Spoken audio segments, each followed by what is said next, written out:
Al igual que México, que se declaró en alerta ante la posible llegada a su territorio de otra caravana de migrantes que saldría de Honduras a mitad de este mes, Guatemala se mantiene a la expectativa.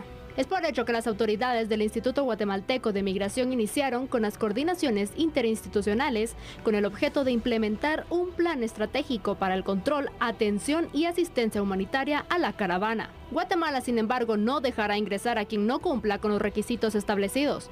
Todos deberán portar una prueba PCR o antígeno negativo de COVID-19, pasaporte vigente o documento de identificación. Los menores de edad deberán presentar pasaporte e ir en compañía de los padres. Al igual que las caravanas anteriores, esta también buscaría ingresar por territorio guatemalteco y luego desplazarse hacia la frontera con México, para llegar a suelo estadounidense, donde pedirán asilo. Sin embargo, ambos países norteamericanos implementaron una política migratoria estricta, en la que cualquier persona que pretenda ingresar de manera irregular a sus territorios será expulsada de forma inmediata. La intención es buena, ¿no? La intención es positiva, Sandy, y están los parámetros establecidos, pero la pregunta es cómo detener, por ejemplo, una caravana de migrantes. Son miles de personas, es una marea humana, y porque... A ver, hablemos aquí claro, no es que todos van a pasar por la frontera. Hay muchos lugares porosos, las fronteras, esos puntos ciegos, los pasos ciegos, muy bien, por donde seguramente les va a importar poco las restricciones que ya ha impuesto el Instituto de Migración guatemalteco. Entonces la pregunta es, en esta expectativa que tiene tanto México, pero que en primer lugar tenemos nosotros como país, porque es la frontera directa con Honduras, ¿qué es lo que vamos a hacer para tratar de contener a esta marea humana? En todo caso, si la caravana de migrantes efectivamente parte este 14 de enero. Algunos seguramente van a utilizar esos pasos ciegos para poder cruzar estas fronteras, Julio, y otros probablemente puedan incluso desafiar a las autoridades, porque están pidiendo los requisitos para cualquier persona que busque pasar nuestras fronteras: tener el pasaporte vigente, tener una prueba de PCR o antígeno que dé negativo de COVID-19, por temas de prevención ante una pandemia que estamos enfrentando. Pero la pregunta es, ¿qué tanto pueden cumplir? Porque siempre el problema es... Antes, que no estábamos con temporada de pandemia, la presentación de documentos, por ejemplo, muchos vienen sin documentación. Sobre todo los menores de edad. Y ahora que le pides, aparte de ello, una prueba, yo no sé, la verdad, qué tanto quieran cumplir y qué tanto pueda generarse esto en un problema, Julio. Inclusive déjame decirte algo, ya sea por puntos ciegos, si digamos se utiliza la fuerza policial o el ejército, o sea por la frontera, por las buenas o por las malas, porque también en muchas ocasiones hemos visto cómo estas caravanas de migrantes pues pasan rompiendo literalmente los portones de seguridad de las fronteras, puede crear inclusive hasta algún brote de violencia, o ellos mismos en ese ánimo de entrar, de empujar hacia el territorio guatemalteco, pueden crear lesiones, sobre todo para las personas de la tercera edad, para las mujeres y, por qué no decirlo, para esa enorme cantidad de niños que ha sido una de las grandes características de estas caravanas que parten de territorio hondureño. Exactamente. Por eso vamos a mostrar entonces estos datos, ¿te parece, Julio? Claro que sí, por favor, véalos usted, ahí ya los tiene precisamente en su pantalla. Es importante tomar en cuenta los requisitos que serán exigidos en las fronteras terrestres a los miembros de esta caravana. Primero, Sandy, deberán portar una prueba, como tú ya lo dijiste, lo recordaré, PCR o prueba de antígeno, que sea, por supuesto, que negativa para el COVID-19. También cada una de las personas deberá tener su pasaporte vigente o, en todo caso, los mayores de edad, un documento de identificación personal. Además, sin excepción, al menos en la teoría, los menores de edad deberán presentar pasaporte e ir acompañados de sus padres. Pero como te digo, esto es intencional. Ya la situación real que se pueda manifestar dentro de un desorden mismo que puede darse a través de las caravanas de migrantes es difícil. Yo creo que las autoridades guatemaltecas tienen este tiempo no solo para prepararse, sino que también por la vía diplomática tratar de hacer todos los esfuerzos con nuestros hermanos hondureños para disuadir si de verdad se junta una gran cantidad de personas a esa caravana. ¿Por qué? Primero por el riesgo, el peligro para ellos del trayecto, el peligro del COVID-19 por el no distanciamiento social y al final de cuentas la muy poca o nula posibilidad de llegar a cumplir con su cometido, que es ingresar a territorio estadounidense. ¿Qué tanto se pueda concretar esta caravana? Yo creo que hoy hay más posibilidad que el año pasado. ¿Cómo lo ves tú? Yo creo que sí. ¿Sabes por qué, Sandy? Bueno, el año recién pasado, COVID-19, dejó más desempleo, por ende dejó más falta de oportunidad, más pobreza. El año 2019 para países como Nicaragua, como Honduras, como un poco El Salvador, pero sobre todo Guatemala, dejó 2 depresiones tropicales que crearon ciertos desastres y más pérdidas materiales y de vidas. Entonces, todo esto motivado a las propias causas que ya conocemos, la pobreza extrema, la desnutrición aguda y la falta de oportunidades en los países del Triángulo Norte Centroamericano, por supuesto que son un movimiento o un motivante para que la gente integre estas caravanas. Por ello, tratar de disuadirlo será una misión titánica para las autoridades hondureñas y por supuesto que para Guatemala. Exacto. En nuestro país pues ya se dieron a conocer los requisitos para permitir el paso de migrantes en nuestro país.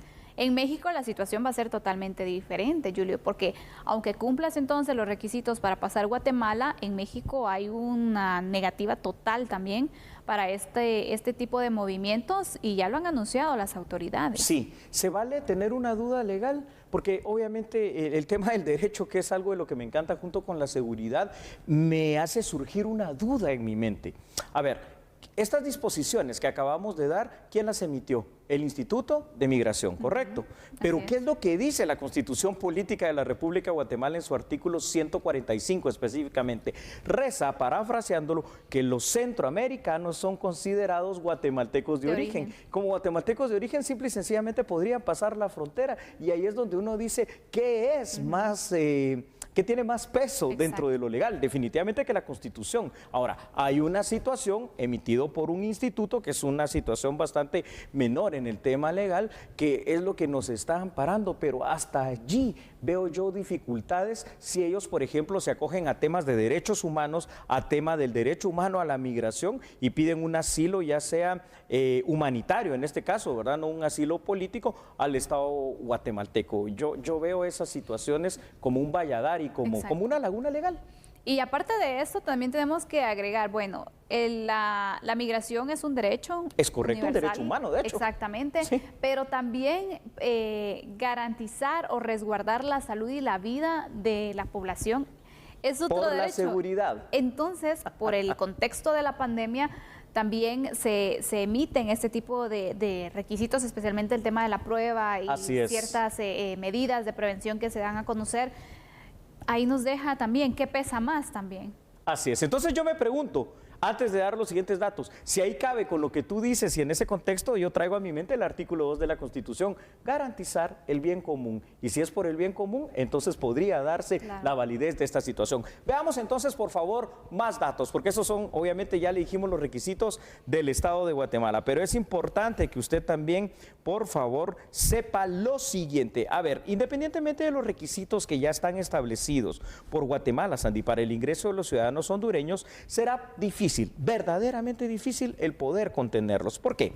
La frontera entre Guatemala y Honduras, digámoslo claramente, es porosa, lo que quiere decir que existen varios, no solo uno, pasos ciegos, donde podrían ingresar sin control de las autoridades a pesar de los esfuerzos que se puedan realizar, aún deteniendo la posible caravana de migrantes hondureños del 14 de enero. Supongamos que se logre, ¿verdad? Por la vía que sea. Esto, al final de cuentas, Sandy, no resuelve el problema, pues estoy seguro que a lo largo del año se formarán otras caravanas, porque las necesidades ahí están, las condiciones están dadas y no cambian. En el supuesto que Guatemala inicie lo más pronto posible la vacunación contra el COVID-19 de todos los habitantes de nuestro país, el ingreso de las caravanas migrantes también se constituyen en un riesgo para la salud, porque será difícil poder tratar de contener esta pandemia si, por ejemplo, los ciudadanos guatemaltecos empiezan a vacunarse, pero en Honduras no, porque ellos todavía tienen una debilidad más grande en el tema de poder cubrir las necesidades de vacunas de su población. Totalmente. Entonces, esta es la expectativa que se tiene para la próxima semana. ¿Lograrán las autoridades tener un control? Va a ser un trabajo intenso que se va a presentar para las autoridades migratorias en el país, porque sabemos entonces de la cantidad de personas que se espera participen, Julio, de esta caravana, saliendo de Honduras. Pero ¿qué va a pasar pasando por, otras fronteras o que otros países también se quieran unir, que El Salvador, bueno, Exacto. también y Guatemala misma. se motive. Exactamente. Guatemala misma. Es complicado, la verdad. ¿Qué pasará en la frontera con México? Recordemos las últimas caravanas también, Julio. Hombre, han sido bastante reprimidos Exacto. por el ejército mexicano. Se han tenido varios enfrentamientos también. Esto también es peligroso para los mismos integrantes de la caravana, para su integridad física y sobre todo, repito, los más vulnerables, las mujeres, las personas de la tercera edad y los niños, que es triste, lamentable ver cómo esta crisis humanitaria ha llegado hasta estos momentos. Si nosotros decimos, sí, que Estados Unidos, que no deja entrar a nuestros migrantes, está bien, por una parte esa falta de solidaridad, si tú quieres, que puede tener ese país, pero al final de cuentas es un país independiente y puede tomar esas decisiones. La gran pregunta es nosotros aquí, en nuestros países, ¿qué hemos hecho a lo largo de décadas ya para evitar que esas condiciones sociales se den y que ahora estemos atravesando, como lo veíamos anteriormente, allá de ciudadanos africanos hacia Europa o de ciudadanos asiáticos también hacia otros continentes, esta gran crisis humanitaria que se da en nuestra casa, en el Triángulo Norte Centroamericano? Y es necesario también que las autoridades puedan hacer algo para ayudar a sus poblaciones. Claro que sí. La principal responsabilidad es de los gobiernos, de las autoridades. Totalmente. Para poder reducir así los índices o las causas que provocan que quieran abandonar sus países y buscar así las oportunidades en otras naciones. Sí, Sandy. Al final de cuentas, esto lo que hace es simple y sencillamente desnudar la realidad de nuestras sociedades. Hay mucho por hacer, hay mucho por trabajar, hay mucho por mejorar, pero mientras tanto la expectativa está allí, tal y como tú lo dijiste, lo que va a pasar el próximo 14 de enero. ¿Sale o no sale esa caravana? Y si sale, ¿cuáles van a ser sus consecuencias? Y al final de cuentas, pues ojalá se logre resguardar la vida, particularmente de todos esos integrantes de la caravana. Así es, Julio, una caravana que estará marcada también por el paso en nuestro país durante una segunda ola de casos de COVID-19. Ojalá que esta situación no empeore también las consecuencias que ya hemos tenido. Vamos a hacer una pausa, ¿te parece? Me parece bien. Fondos, dinero, siempre, techo y espacio presupuestario son las cosas que faltan en el Estado guatemalteco. Pero en esta ocasión esto hay que resolverlo de manera rápida, porque estamos hablando de la vacuna del COVID-19. Así es, la esperanza podría llegar a nuestro país, pero depende entonces de estos procesos. Después de la pausa, regresamos con el tema. Así es, ya volvemos. Somos A la Medida.